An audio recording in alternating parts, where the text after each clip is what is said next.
नमस्कार, टीवी 9 भारतवर्ष देख रहे हैं आप। मैं हूं अरुण सुंदराल। मेरे साथ स्टूडियो में मौजूद हैं प्रोफेसर सैयद अख्तर हुसैन जी। बहुत बहुत स्वागत है आपका टीवी 9 भारतवर्ष पर। देखिए, जिस तरह से आप हमारे पीछे देख सकते हैं, अभी इस वक्त ईरान में कोहराम की स्थिति है। लोग सड़कों पर हैं, प्रदर्शन हो रहे हैं, इंटरनेट काट दिया गया है और बवाल मचा हुआ है। लेकिन ऐसा पहली बार नहीं है जब ईरान में इस तरह के प्रदर्शन हो रहे हों। लेकिन तब स्थिति अलग थी, अब परिस्थितियां अलग हैं। तब एक सुप्रीम लीडर के समर्थन में वो प्रदर्शन हो रहे थे और आज कहीं ना कहीं ये जो विरोध प्रदर्शन है सुप्रीम लीडर के खिलाफ होते जा रहे हैं। तो उस घटना का आज की घटना से क्या संबंध है? इतिहास क्या अपने आप को दोहरा रहा है?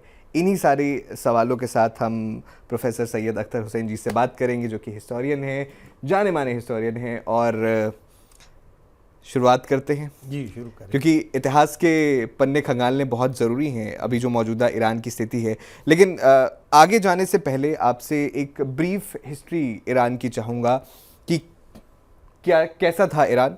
और पहली स्लाइड की ओर अगर हम चलें तो आप बताइए ये कौन है और क्या इनका रोल है।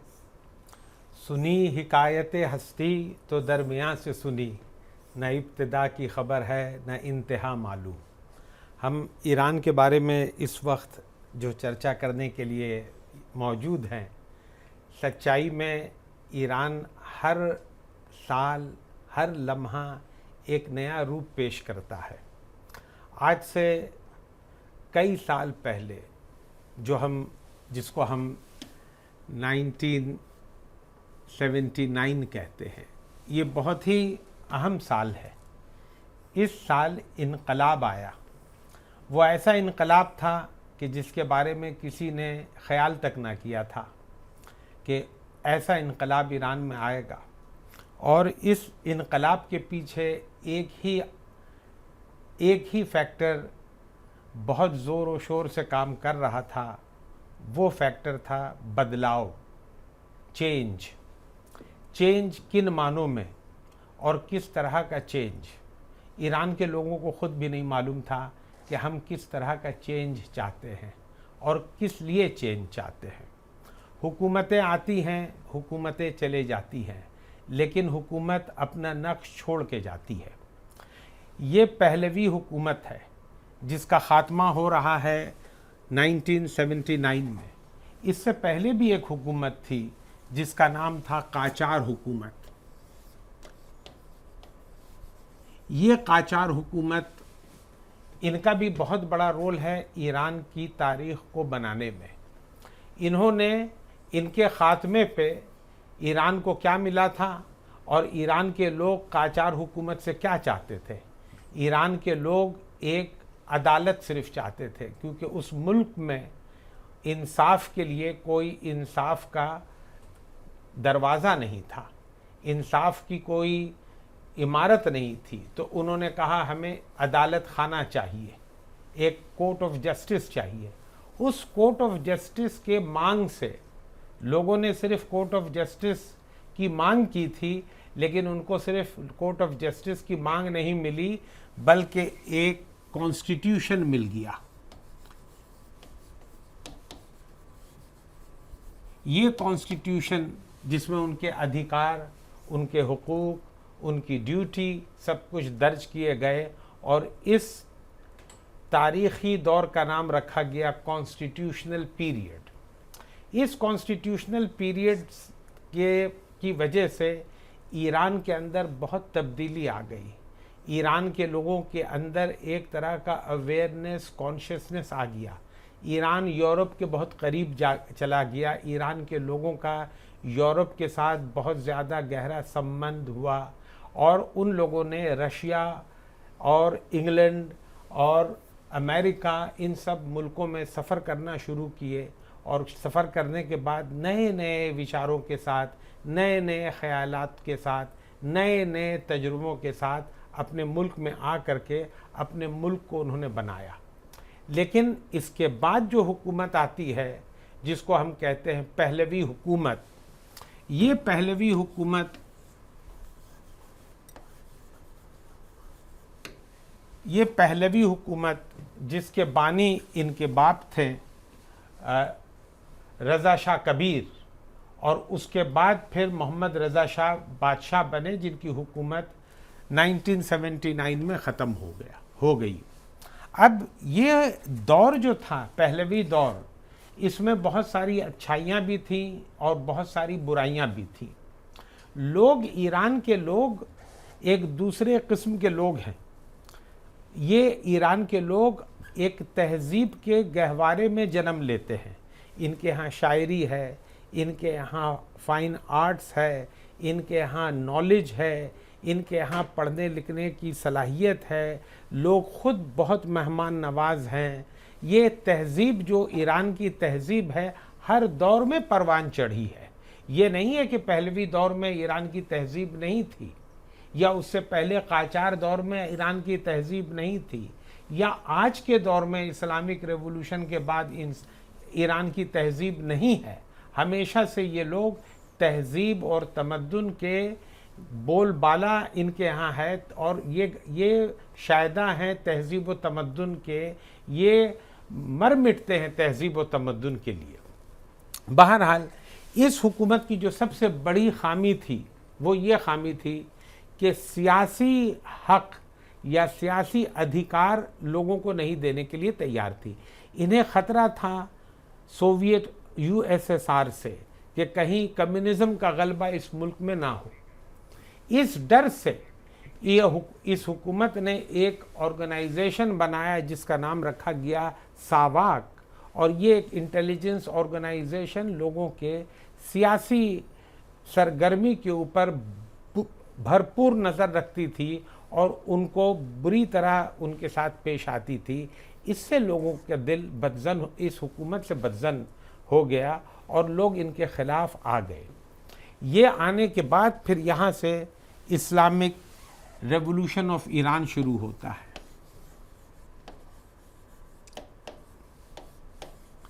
ये इस्लामिक रेवोल्यूशन ऑफ ईरान किसी को नहीं मालूम था कि इसके खद्दो खाल कैसे होंगे। ये इस्लामिक रेवोल्यूशन ऑफ ईरान के बारे में किसी के जहन में पूरी तरह भरपूर तस्वीर नहीं थी। ज़ाहिर में इस्लाम की बातों से लोग बहुत ज़्यादा मुतासिर हुए। जहाँ तक इस्लाम का मामला है, जिसको हम पॉलिटिकल इस्लाम कहते हैं, पॉलिटिकल इस्लाम का जो तसव्वुर है वो बहुत ही अच्छा तसव्वुर है, लेकिन उस तसव्वुर को जब हम मटीरियलाइज़ करते हैं, जब उसको हम लागू करते हैं, ये उस आदमी के ऊपर निर्भर है कि वो कितनी सच्चाई के साथ पॉलिटिकल इस्लाम की आइडियोलॉजी को लागू कर रहा है। अगर ज़र्रा बराबर भी उसके अंदर कमी आ जाए तो पूरा स्ट्रक्चर बिगड़ जाता है। उसके अंदर फिर बहुत सारे लूप होल्स निकलने लगते हैं। मसलन एक जगह एक शायर ने कहा है कि सदाकत खुद ब खुद कर देती है शोहरत ज़माने में, मुनाफा चाहिए इतना नमक जितना हो खाने में। तो इस्लाम की तालीम इस तरह की है कि हमें मुनाफा नमक बराबर चाहिए, लेकिन कोई आदमी नमक बराबर मुनाफा लेने के लिए तैयार नहीं है। इस मुल्क में एक और तबका है जिसको हम कहते हैं ताजिर, जो आप अगर हमारे यहाँ से इसका अगर आप मुकाबला करें तो हमारे यहाँ इसको बनिया कहेंगे, या आम ज़बानों में इसको बाज़ारी कहते हैं।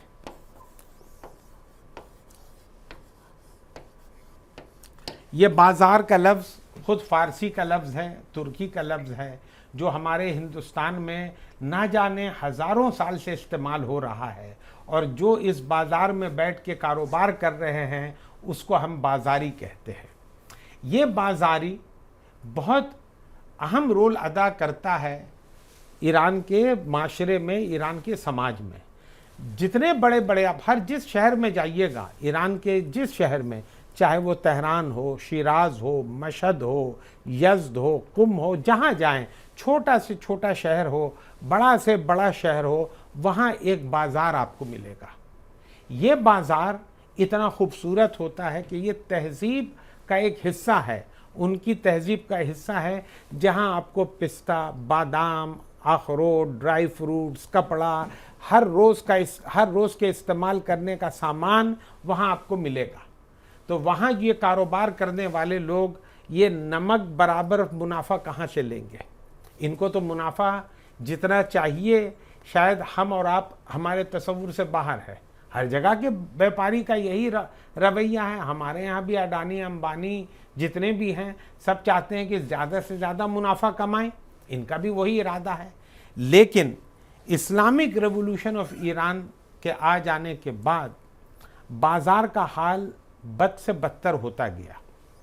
अब आप सोचिए कि जब इस्लामिक रेवोल्यूशन को लाने वाले इमाम रूहुल्लाह खोमेनी साहब थे, उन्होंने इनकलाब लाया, इनकलाब की रहनुमाई उन्होंने की और वो चाहते थे कि यहाँ इस्लामिक डेमोक्रेसी इस मुल्क में आए और इस्लामिक डेमोक्रेसी की जो बुनियाद होगी वो थियोक्रेसी के ऊपर होगी, यानी इस्लाम के तालीमात, कुरान की तालीमात और रसूल के हदीस की तालीमात और अइम्मा अथहार की जो उनके 12 इमाम हैं उनकी तालीमात, उनके ऊपर एक हुकूमत बनेगी जिसको हम कहते हैं हुकूमत अली, खिलाफत अली।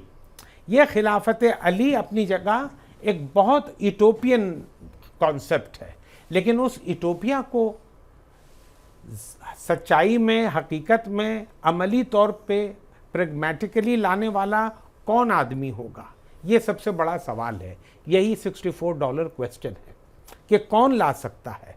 क्या ऑर्थोडॉक्सी लाएगी इसको, या वो ऑर्थोडॉक्सी जिसके अंदर एक तसव्वुर है ऑर्थोडॉक्सी में भी कि काहिरी और कलंदरी ये सब दोनों चीज़ें होती है, दिल बरी, यानी लोगों का दिल जीत करके आप उनके ऊपर हुकूमत करें। ये दिल जीत कर हुकूमत करना ये बहुत बड़ा सवाल है अपने अंदर। बिल्कुल।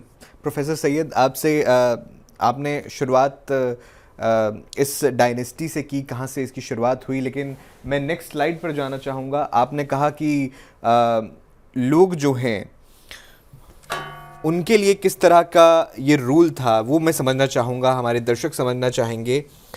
इन जो लास्ट शाह थे ईरान के, उनका दौर कैसा था, इस्लामिक रेवोल्यूशन से ठीक पहले का दौर कैसा था?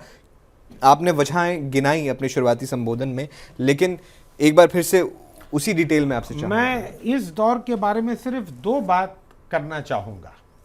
एक तो यह है कि आप डॉलर को आप रख लीजिए कि असल आज की लड़ाई डॉलर के ऊपर है। ये डॉलर की क्या स्थिति थी उस वक्त और डॉलर की स्थिति आज क्या है। उस ज़माने में ये डॉलर 7 तुमान का होता था, $1 7 तुमान का, और हमारे यहाँ $1 उस वक्त 7 रुपए का होता था। पैसे के हिसाब से कोई मसला नहीं है, मुल्क की इकोनॉमिक कंडीशन अच्छी थी, लेकिन ये बड़े बड़े शहरों में अच्छी थी। आप गांव देहात में चले जाते हैं तो गांव देहात के लोगों के यहाँ इतनी खुशहाली नहीं थी, क्योंकि ये हुकूमत अभी वहाँ तक पहुँची नहीं थी। बड़े बड़े शहरों में बहुत खुशहाली थी, लोग घूम रहे थे, फिर रहे थे, खा रहे थे, लेकिन एक चीज़ जो नहीं थी वहाँ पर, वो हम कहते हैं पॉलिटिकल फ्रीडम।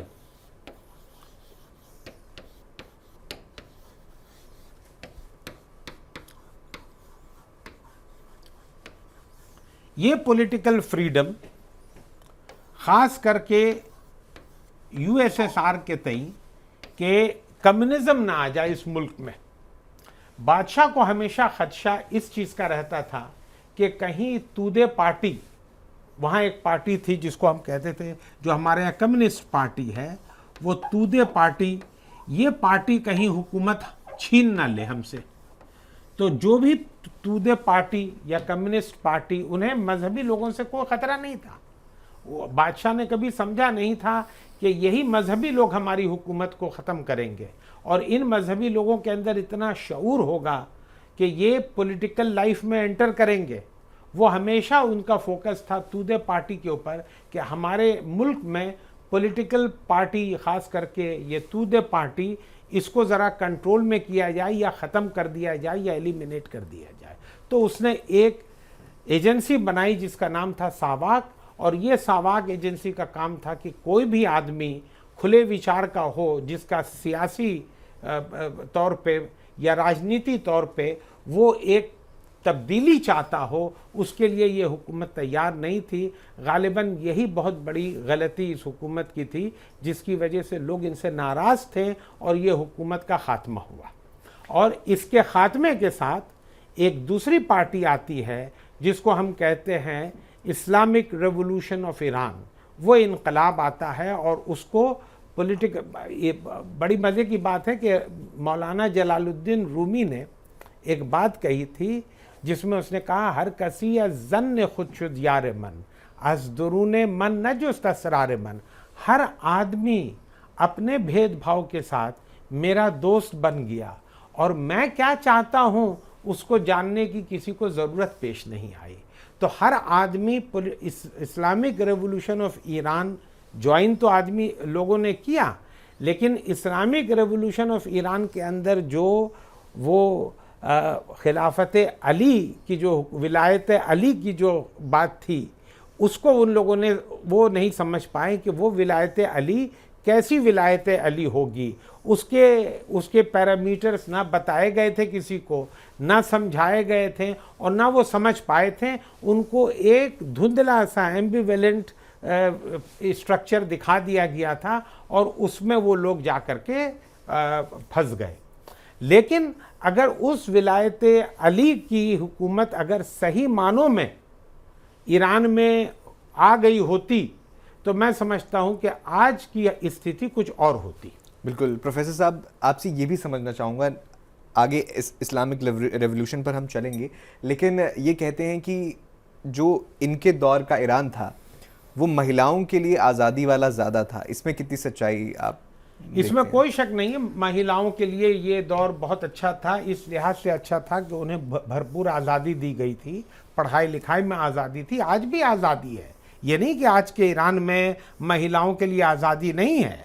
महिलाएं पढ़ रही हैं, दफ्तरों में काम भी कर रही हैं, हर तरह के लाइफ में हैं। वो डॉक्टर भी बन रही हैं, इंजीनियर भी बन रही हैं, हर तरह का काम वो कर रही हैं। लेकिन वो आज़ादी का कॉन्सेप्ट अलग है। एक वेस्टर्न आज़ादी है और एक इस्लामिक आज़ादी है। तो इस्लामिक आज़ादी की कुछ बंदिशें हैं, उन बंदिशों के साथ आज की महिलाएं आप देख रहे हैं। उसमें एक जो सबसे बड़ी बंदिश है महिलाओं के लिए वो है हिजाब और निकाब का। अब हिजाब और निकाब का मामला, ठीक है, हिजाब है, निकाब है, लेकिन उसको बहुत ज़्यादा सियासी तौर पे हम उसको ओढ़न बिछावन कर लें और उसका इस्तेमाल करें, जिसका एक सबसे बड़ी मिसाल महसा अमीनी की थी, जो 2022 में वो घटना घटी, जिसकी वजह से हुकूमत को भी समझना पड़ा कि नहीं, हम इतनी ज़्यादा सख्ती हिजाब को लेके नहीं कर सकते हैं। चुनांचे उस तारीख के बाद आज हम देख रहे हैं कि हिजाब के मामले में हुकूमत बहुत हद तक रियायत उन्होंने की है। तो आज़ादी महिलाओं के लिए वेस्टर्न फ्रीडम जिसको हम कहते हैं। लेकिन राइट टू वोट, अगर मैं उसकी बात करूं, राइट टू वोट आज भी है, उस दिन भी राइट टू वोट था। एडल्ट फ्रेंचाइज तो हमेशा से ईरान में रहा है, वहां तो कोई मसला नहीं है राइट टू वोट। लेकिन राइट टू वोट के साथ जो सबसे बड़ा इन पहलवी रेजिम में जो खतरा था, वो ख़तरा सिर्फ उनको तूदे पार्टी से था कि कहीं ऐसा ना, क्योंकि वो यूएसएसआर का एक बढ़ता हुआ दौर था और हर जगह हम देख रहे थे कि लोग जो हैं यूएसएसआर को पैटर्न वो पैटर्न कबूल कर रहे थे। हत्ता हमारे मुल्क में भी आप देखिए कि केरला में, वेस्ट बंगाल में ये यूएसएसआर का पैटर्न बहुत हद तक, हमारे साहित्य में यूएसएसआर का पैटर्न, मार्क्सिज्म का, कम्युनिस्ट पैटर्न हम लोगों ने भी कबूल किया, चाइना ने उसको कबूल किया। तो रज़ा शाह पहलवी को, मोहम्मद रज़ा शाह पहलवी को हमेशा ये खौफ रहता था कि कहीं ऐसा ना हो कि ईरान भी यूएसएसआर के कम्युनिस्ट पैटर्न को कबूल कर ले, क्योंकि ईरान अमेरिका का मिडल ईस्ट में बहुत अहम एलाय था इस वजह से। चलिए नेक्स्ट स्लाइड पर चलते हैं। और इस्लामिक रेवोल्यूशन, उसके पीछे के बहुत बड़े किरदार, खुमैनी साहब, उनकी बात, उनका राइज, उस पर चर्चा। सैयद रूहुल्लाह खोमेनी साहब, ये इनकलाब फ्रांस से आते हैं 1979 में, और आने के बाद इस्लामिक रेवोल्यूशन का उसकी बुनियाद डालते हैं। बुनियाद डालने के बाद ख़ुद तो ये हो गए स्पिरिचुअल लीडर, ये प्रेसिडेंट नहीं थे मुल्क के, ये स्पिरिचुअल लीडर थे। लेकिन उस ज़माने में जो प्रेसिडेंट था मुल्क का वो रफसंजानी था। ये वो वक्त है रफसंजानी का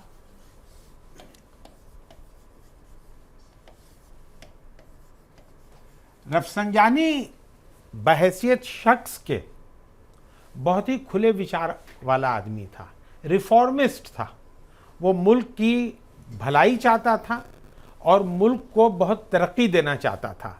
चुनांचे रफसंजानी का जो सबसे बड़ा किरदार है ईरान की तारीख़ में, वो ये है कि उसने ईरान इराक़ की लड़ाई को ख़ात्मा दिया, उसने ख़त्म किया। ये बहुत बड़ा डिसीजन था कि रफसंजानी ने कहा कि ये ईरान इराक़ की लड़ाई हमें कहीं लेके नहीं जाएगी और इसका असर हमारे मुल्क के ऊपर बहुत बुरा पड़ने वाला है। लिहाजा वो ईरान इराक़ की लड़ाई को ख़त्म कर दिया। और उसने वो हज़रत अली की जो बहुत बड़ी कहावत है, जो हज़रत अली से मंसूब है कि a bad peace is better than a good war. अगर समझौता बहुत ख़राब है और जंग बहुत अच्छा है तो हमें उस अच्छे जंग से को छोड़ देने होगा, एक बुरे समझौते को पकड़ लेने होगा, उसको अपना लेने होगा। लिहाजा इसने समझौता किया इराक़ से, और इराक़ से समझौता करने के बाद ये जो है ईरान के अंदर बहुत सारी तब्दीलियाँ इन्होंने लाई। सबसे बड़ी तब्दीली लाई, इन्होंने यूनिवर्सिटी बनाई, इस्लामिक आज़ाद यूनिवर्सिटी, बहुत सारे रिफॉर्म्स किए। तो रफसंजानी का दौर ईरान की इस्लामिक रेवोल्यूशन के दौर में मैं समझता हूँ कि बहुत अच्छा दौर है। और इनके वक्त में लड़ाई होने के बावजूद भी, इतनी ज़्यादा लड़ाई हो रही थी उस वक्त, इनके दौर में एक डॉलर तकरीबन 240 तोमान के बराबर था। तो अर्थव्यवस्था को भी बहुत हद तक इन्होंने कंट्रोल कर रखा था। महंगाई इतनी ज़्यादा नहीं थी, बहुत ज़्यादा थी, इसमें कोई शक नहीं, लेकिन आज के तुलना में वो महंगाई को हम महंगाई नहीं समझ सकते। ईरान का दौर रफसंजानी के वक्त में बहुत अच्छा रहा। लेकिन ये भी एक सच्चाई है कि ईरान का दौर रफसंजानी के वक्त में अच्छा था, लेकिन उस वक्त कोई पॉलिटिकल इंटरफेरेंस ईरान में इतना ज़्यादा नहीं था, एक आइसोलेशन का था। ईरान एक आइसोलेशन में था और अपने मसले मसाइल ख़ुद से हल कर रहा था, और इसकी कोशिश यही थी कि दूसरे मुल्कों के साथ अपने रिलेशन को बढ़ाएं। इनके दौर में इन्होंने ही खामेनी साहब को स्पिरिचुअल लीडर कहा कि भाई खोमेनी की ये ख्वाहिश थी कि मेरे बाद खामेनी मुल्क के स्पिरिचुअल लीडर बनेंगे, और इनके पेशनहात पे, इनके प्रस्ताव पे खामेनी साहब को स्पिरिचुअल लीडर बनाया गया। खामेनी साहब के आ जाने के बाद ईरान में एक दूसरा दौर शुरू होता है। वो एज ए स्पिरिचुअल लीडर माने वली फ़कीह, यानी वो एक ऐसा लीडर है, वो एक स्पिरिचुअल ज्यूरिस्ट है। ज्यूरिस्ट के माने इस्लाम का जो भी कानून है उसको वो सबसे अच्छी तरह समझता है, और लोग वो जो कहेंगे उसको वो समझेंगे, क्योंकि इस्लाम ईरान में जो यशिया इस्लाम वो कांस्टेंट नहीं है, डायनेमिक है। डायनेमिक इस लिहाज से उसमें इज्तिहाद होता है, यानी चेंजेस लाते हैं। तो उन चेंजेस को लाने वाला कौन होगा? जो सबसे बड़ा ज्यूरिस्ट होगा, जो सबसे पढ़ा लिखा आदमी, इस्लामिक लॉ को जानता हो, इस्लामिक इकोनॉमिक्स को जानता हो, इस्लामिक रिलेशन को जानता हो, इस्लामिक इंटरनेशनल रिलेशन को जानता हो, वो आयतुल्ला खामेनी साहब के अंदर मौजूद है। और एक बरसों से वो ईरान के ग्रास रूट लेवल पे काम करते आए हैं। अब इत्तेफाक की बात है कि यहाँ पे डॉलर की कीमत रफसंजानी दौर के बाद जब हम खामेनी दौर पे आ जाते हैं, ये खामेनाई दौर में डॉलर की कीमत बहुत भाग गई है आगे, हर रोज बढ़ रही है, इस हद तक बढ़ने लगी है कि आज तकरीबन 1.5 लाख तोमान एक डॉलर की कीमत है, जो लोगों के लिए बर्दाश्त के बाहर है। लेकिन खामेनी साहब के साथ जो सबसे बड़ा मसला है वो एक ऑर्थोडॉक्सी के सरबराह हैं, यानी उनके यहाँ जो भी इस्लाम को लागू करना है वो एक इस्लाम के साथ उसका तालमेल रखना बहुत ज़रूरी है, लिहाजा उसमें बहुत ज़्यादा इलास्टिसिटी नहीं है। अब यहाँ पर जो इम्पोर्टेंट रोल है वो है फिर बाज़ारियों का। ये बाज़ार के लोग, ये बाज़ारी जो हैं, इनको अब मुनाफे में काफ़ी बैलेंस करना पड़ रहा है, क्योंकि आज जो दौर ईरान में है वो महंगाई का दौर है। ईरान में ज़िंदगी मामूल के तौर पे, अगर आप ईरान चले जाइए आपको बड़े अच्छे अच्छे होटल मिलेंगे, बहुत अच्छी अच्छी सड़कें मिलेंगी, बहुत उम्दा इंतज़ाम भी मिलेगा, साफ़ सुथरा शहर, साफ़ सुथरा गांव, हर जगह तरक्की भी हो रही है, हॉस्पिटल है, यूनिवर्सिटी भी है। लेकिन कैफियत क्या है वहाँ पे, क्वालिटी क्या है, वो क्वालिटी देखना बहुत ज़रूरी है। क्वालिटी अगर आप देखेंगे वहाँ पर एक चीज़ है जिसको हम कहते हैं पॉलिटिकल फ्रीडम। पॉलिटिकल फ्रीडम वहाँ पे उस तरह का नहीं है जिस तरह का दूसरे मुल्कों में या हमारे मुल्क में है, जिसको हम पॉलिटिकल फ्रीडम कहते हैं। वहाँ कोई मल्टी पॉलिटिकल पार्टी सिस्टम तो है नहीं, वहाँ तो एक ही पार्टी है, हिजबुल्लाह यानी अल्लाह की पार्टी, उसी को लोगों को वोट देना है और उसके कैंडिडेट्स खामेनी साहब तय करेंगे। जो भी इलेक्शन होगा लोग अपने वोट्स डालेंगे, लेकिन उन्हीं को डालेंगे जिनको ये तय करेंगे कि साहब ये लोग हैं, इनमें से आप चुन लीजिए किनको आपको वोट देना है। इकोनॉमिक्स का भी मामला वही है कि यहाँ अमेरिका के साथ सबसे बड़ा जो सबसे बड़ा मसला है वो है यूएसए के साथ, या उनके और भी जो उनके अलाइज हैं एंड अदर्स, जिसमें बहुत सारे मुल्क आ जाते हैं। ईयू भी है उसमें, यूएन भी है उसके अंदर, और बहुत सारे गल्फ के ममालिक भी हैं, गल्फ कंट्रीज़ भी हैं उसके अंदर, और भी यूरोपियन कंट्रीज़ हैं, यूके भी है। ये उनके अपने एक एक्सेस है। लेकिन ईरान का भी अपना एक एक्सेस है, खामेनी के भी एक एक्सेस है, जिसमें आप रशिया आप देखेंगे, चाइना आप देखेंगे, पाकिस्तान आप देखिएगा, इसमें बहुत सारे एंड अदर्स इनके भी हैं। इसमें टर्की भी आप ले लीजिए, बहुत सारे मुल्क इनके सपोर्ट में हैं। लेकिन बावजूद इसके कि इतने सारे मुल्क इनके सपोर्ट में हैं, मसला है डॉलर की आमदनी नहीं हो रही है मुल्क के अंदर, क्योंकि ईरान के ऊपर एम्बार्गो है, ईरान के ऊपर एक तरह की तहरीम है जिसको ईरान में कहा जाता है एम्बार्गो, सैंक्शन। तो सैंक्शन क्या है कि कोई भी मुल्क ईरान के साथ अपना व्यापार नहीं करेगा, ये एक सैंक्शन है। किसने लगाया है? यूएसए ने लगाया है। और उसको मंजूरी किन्होंने दी है? जो उसके समर्थन है, ये एंड अदर्स, ये सब लोग यूएसए के जो सैंक्शंस लगे हुए हैं। अच्छा, यूएसए का सैंक्शन सिर्फ ईरान के ऊपर नहीं है, जो भी मुल्क जिसके साथ यूएसए के ताल्लुकात अच्छे नहीं हैं किसी भी वजह से, उसके ऊपर वहाँ सैंक्शन है। नतीजा ये हो रहा कि कोई बैंकिंग इंडस्ट्री आपको नहीं मिलेगी, जो भी बैंकिंग है वो लोकल बैंक्स आपको मिलेंगे वहाँ पे, ईरानियन बैंक्स, बाहर के बैंक्स नहीं मिलेंगे। एचडीएफसी आप खोजिएगा, या चार्टर्ड एंड वो सिटी बैंक खोजिएगा, या चार्टर्ड एंड स्टैंडर्ड बैंक खोजिएगा, या बैंक ऑफ इंडिया खोजिएगा, या और भी इस तरह के बैंक्स, वो आपको नहीं मिलेंगे वहाँ पर। क्यों?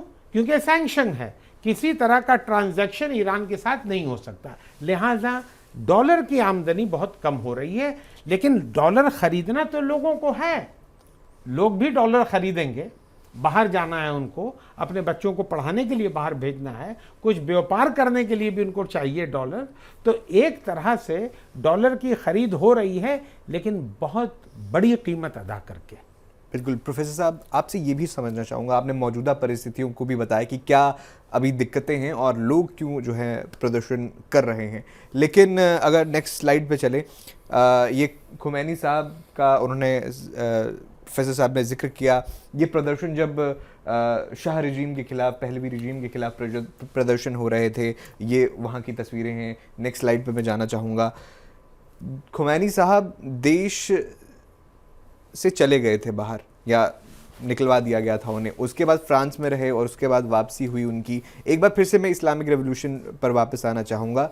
इस्लामिक रेवोल्यूशन के दौरान जो लोगों की मांगें थी और जो जिन वजहों से इस्लामिक रेवोल्यूशन आया और आज की दौर की जो परिस्थितियाँ हैं, क्या उनमें कोई सिमिलैरिटीज़ देखते हैं आप?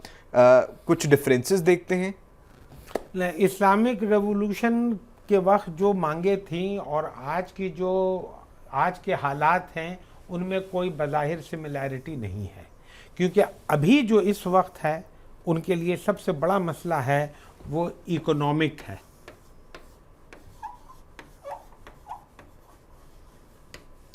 और उस वक्त का जो सबसे बड़ा मसला था वो सोशियो पॉलिटिकल था। तो सोशियो पॉलिटिकल भी अपनी जगह है, लेकिन उसे हम लोग इस वक्त ईरान के लोगों के जो जहन में उसे बैक बर्नर में रखे हुए हैं, उसको पीछे रखे हुए हैं। यही इकोनॉमिक मसला जो इस वक्त है उनके लिए, कि महंगाई अपने अंतिम सीमा पे है। यानी इतनी ज़्यादा महंगाई है वहाँ पर कि इंसान, अगर हम खुदा ना करे किसी मुल्क में इस तरह की महंगाई हो, उस महंगाई में तो लोगों की कमर टूट जाएगी। लेकिन प्रोफेसर साहब, आपने भी जिक्र किया था थोड़ी देर पहले कि जब जो ग्रामीण क्षेत्र था वहाँ का, ईरान का, उस समय इस्लामिक रेवोल्यूशन के समय, और जो शहरी इलाका था, उनमें बहुत बड़ा डिफरेंस आ चुका था। क्यों? क्योंकि कैपिटलिस्टिक सोसाइटी एक तरह से बन गई थी और अमीर जो थे वो और अमीर होते जा रहे थे, और जो ग्रामीण तबका था वो देखता था शहरों में आके कि हमें इस तरह की क्वालिटी ऑफ लाइफ क्यों नहीं मिल रही। तो वो एक इकोनॉमिक वजह आप उसे नहीं मानेंगे? वो इकोनॉमिक वजह उतनी ज़्यादा नहीं थी।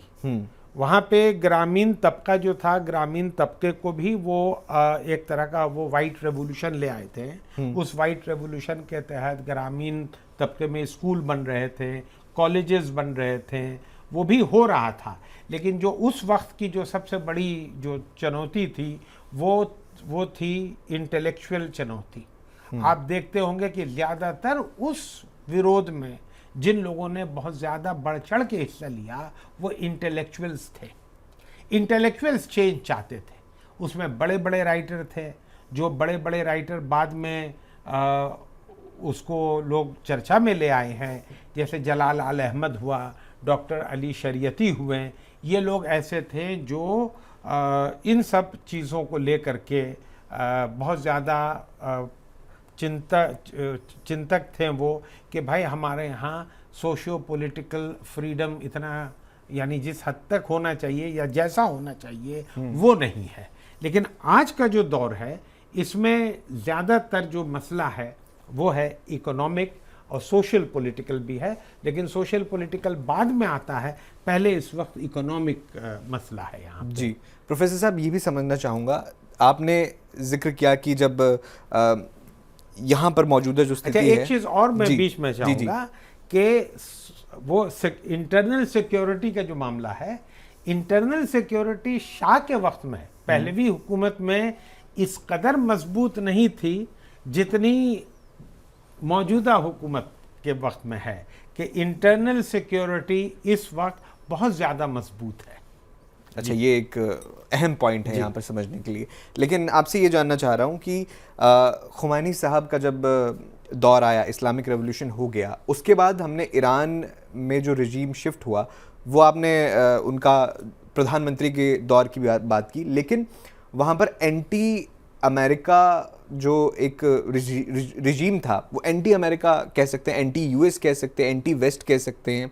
तो ये एक रजीम चेंज था। अगर नेक्स्ट मैं स्लाइड पर जाना चाहूँ तो इसके बाद आती है ईरान इराक युद्ध, उसमें क्या जब एंटी अमेरिका ईरान हो गया, पहले उसका एक बड़ा अच्छा एलाय था मिडल ईस्ट में, अमेरिका ने अपना एक एलाय खो दिया मिडल ईस्ट का, उसके बाद आ जाता है ईरान इराक युद्ध, यहाँ क्या परिस्थितियाँ थी और अमेरिका किसे सपोर्ट कर रहा था फिर? ईरान सद्दाम हुसैन को सपोर्ट कर रहा था अमेरिका वहाँ इराक को सपोर्ट कर रहा था, और बाद में हमने देखा किस तरह से इराक के खिलाफ भी अमेरिका ने जो है कार्रवाई की। तो उस दौर में युद्ध देखिए बहुत लंबा चला, हम जानते हैं बहुत लंबा युद्ध था ये, और जब ये युद्ध खत्म हुआ तो उसके बाद का ईरान कैसा था, और जो सत्ता का हस्तांतरण था जिस तरह से आपने जिक्र किया, अली खुमैनी साहब वो जब आए सत्ता में और उनका उदय हुआ, वो कैसा दौर था?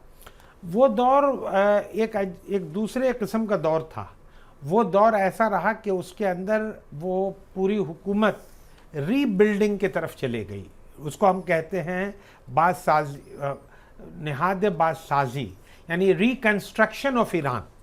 वो रिकंस्ट्रक्शन, क्योंकि युद्ध के बाद बहुत दिनों तक यूनिवर्सिटी युद्ध के वक्त बंद रही, बहुत सारी जगहें उनकी तबाह बर्बाद हो गई थी ईरान की, तो वो रिकंस्ट्रक्शन का फेज़, शुरू का फेज़ जो था वो रिकंस्ट्रक्शन का फेज़ था। वहाँ हम ज़्यादा इंटरफेस नहीं देख रहे हैं यूएसए का या इंटरनेशनल पॉलिटिक्स का, बहुत ज़्यादा हम वो नहीं देख रहे हैं, इंटरफेस नहीं देख रहे हैं। लेकिन दूसरी चीज़ है कि खामेनी के आने के बाद खामेनी अपने मुल्क को शक्तिशाली बनाना चाहते हैं, शक्तिशाली इस हद तक बनाना चाहते हैं कि वो चले जाते हैं अपने आप को मिडिल ईस्ट में लेकर के, और मिडिल ईस्ट में अपना बेस ढूंढना चाह रहे हैं। वहाँ वो सीरिया में जाकर के अपना बेस तैयार खोजना चाह रहे हैं, वो फ़लस्तीन में जाकर के अपना बेस बनाना चाह रहे हैं। एक तस्वीर भी बहुत इंटरेस्टिंग तस्वीर है, अगर मैं टीम को कहूँ कि वो दिखाएं, उसमें एक पोस्टर है, पीछे खुमैनी साहब हैं, आगे खामेनी साहब हैं, और आगे से एक महिला गुजर रही हैं। अगर वो टीम जो हमारी टीम प्लीज़ इमेज चेंज कर दीजिए, इसके नेक्स्ट इमेज है जी। ये जो तस्वीर है ये उस दौर को बयां करती है, किस तरह से जो नए सुप्रीम लीडर का उदय हुआ इस दौर पे। आप जी बताइए। ये खामेनी साहब की जो अपनी पॉलिसी रही है वो ये रही है कि हम इंटरनल सिक्योरिटी को मजबूत करें और अपना स्फीयर ऑफ इन्फ्लुएंस बढ़ाएं। तो स्फीयर ऑफ इन्फ्लुएंस के माने ये है, क्योंकि ये इस्लामिक रिपब्लिक ऑफ ईरान है, इस्लामिक रिपब्लिक अपने आप को वाकई असर्ट करना चाहती है कि हम मुस्लिम कॉज के लिए खड़े हैं। लिहाजा मुस्लिम कॉज को, जहाँ तक इस्लाम के कॉज को लेकर के जब हम चर्चा करते हैं तो हम देखते हैं ये आउटरीच प्रोग्राम इनका होता है। वो आउटरीच प्रोग्राम कहाँ पे जा कर के हो रहा है, वो आउटरीच प्रोग्राम का असर 3-4 जगह देखने को मिलते हैं। एक आप देखिएगा सीरिया में, सीरिया में जब हम देख रहे हैं ये आउटरीच प्रोग्राम इनका, तो सीरिया में आप देखिएगा कि वहाँ इन्फ्लुएंस, ईरान का इन्फ्लुएंस बहुत ज़्यादा आपको नज़र आएगा। ये सीरिया है जो ईरान से दूर है, वह ईरान के कोई बॉर्डरिंग एरिया में नहीं है। दूसरा इराक में भी हम देख रहे हैं जिनके साथ इनका युद्ध रहा है, यहाँ पर भी चूंकि ये भी एक शिया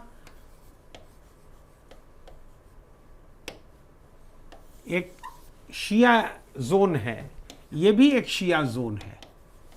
तो ये शिया जोन में अपने आप को ईरान चाह रहा है कि हम, चूंकि शियाओं की ये हुकूमत है, शिया इस्लाम की हुकूमत है, तो इनको अपने आप को ज़रा बढ़ाना चाहता है। और अपने फिर आप देखेंगे यमन में, इनको आप देखेंगे कि यमन में भी इनके बहुत सारे इन्फ्लुएंस, वहाँ पर भी शिया फैक्टर है। तो इनका जो आउटरीच प्रोग्राम हो रहा है वो कहीं ना कहीं जा कर के बाहर मुल्क से बाहर ओवरसीज़ प्रोग्राम इनका है। इससे भी लोग नाराज़ रहे हैं। ईरान के लोगों का कहना है कि हमारा पैसा हमारे मुल्क के अंदर खर्च होना चाहिए, हमारा पैसा इन एरियाज़ में, या जाकर के पैलेस्टीन को आप ले लीजिए, वहाँ पर भी आप पैलेस्टीन का भी मामला ईरान का देखिएगा, तो वहाँ इन सब जगहों में मिडिल ईस्ट में हमारा पैसा क्यों खर्च हो रहा है, हमारे मुल्क में खुद हमारे 101 मसले मसाइल हैं, तो ये मिडिल ईस्ट में हमारा पैसा क्यों खर्च हो रहा है? लोगों की नाराज़गी एक ये भी है मौजूदा हुकूमत के साथ कि हमारा पैसा है, हम लोगों पे खर्च होना चाहिए, हमारे अर्थ व्यवस्था को ठीक करें, हमारे इंस्टीट्यूशन को ठीक करें, हमारे यहाँ ये जो गिरानी आई हुई है, महंगाई आई हुई है, इन पैसों से इनको ठीक किया जाए, हमारे यहाँ पढ़ने लिखने की जो संस्थाएं हैं उनको और अच्छी तरह से उनको एड्रेस किया जाए, रिड्रेस किया जाए, और हमारे यहाँ बहुत सारे हमारे जो इकोनॉमिक राइट्स हैं वो हमें दिए जाएं। हमारा पैसा तो वहाँ पे जाके खर्च हो रहा है, लेकिन ये तो लोगों का ये है। तो लोग और हुकूमत दो अलग अलग चीज़ हो जाती है। बेशक हुकूमत हम ही बनाते हैं, हम ही चुनते हैं, लेकिन हमारी चुनी हुई हुकूमत कोई ज़रूरी नहीं है कि हमारे हिसाब से चलेगी। हुकूमत की अपनी स्टेट्स क्राफ्ट होता है। यहाँ पे इनका जो सबसे बड़ा मसला है वो है कि अपने आप को वो सराउंड करना चाहते हैं एक्सटर्नल सिक्योरिटी और इंटरनल सिक्योरिटी। इंटरनल सिक्योरिटी में इनके जो इस्लामिक रेवोल्यूशन गार्ड जो हैं उसको बहुत ज़्यादा प्रिविलेज मिला हुआ है, सिपा है उसको बहुत ज़्यादा प्रिविलेज मिला हुआ है। तो इनसे इंटरनली ईरान बहुत हद तक इंडेमनीफाई है, और बाहर के इन्फ्लुएंस से बाहर से ईरान बहुत ज़्यादा इंडेमनीफाई हो जाता है। ये खामेनी साहब की अपनी पॉलिसी रही है। बिल्कुल प्रोफेसर साहब, देखिए आप इतिहास के स्टूडेंट भी हैं और टीचर भी हैं, तो मैं आपसे ये जानना चाहूँगा कि ईरान जो मौजूदा परिस्थितियाँ हैं, अपने इतिहास से ईरान क्या सीख सकता है? ईरान की तारीख़ एक दिन की तारीख़ नहीं है। ये ऑस्ट्रेलिया नहीं है ईरान, या और भी नए नए जो मुल्क अभी जिनका हम देख रहे हैं मैनिफेस्टेशन हो रहा है, ये नहीं है। ईरान 2500 साल पुराना मुल्क है। इसके अंदर तरह तरह के दौर आए हैं।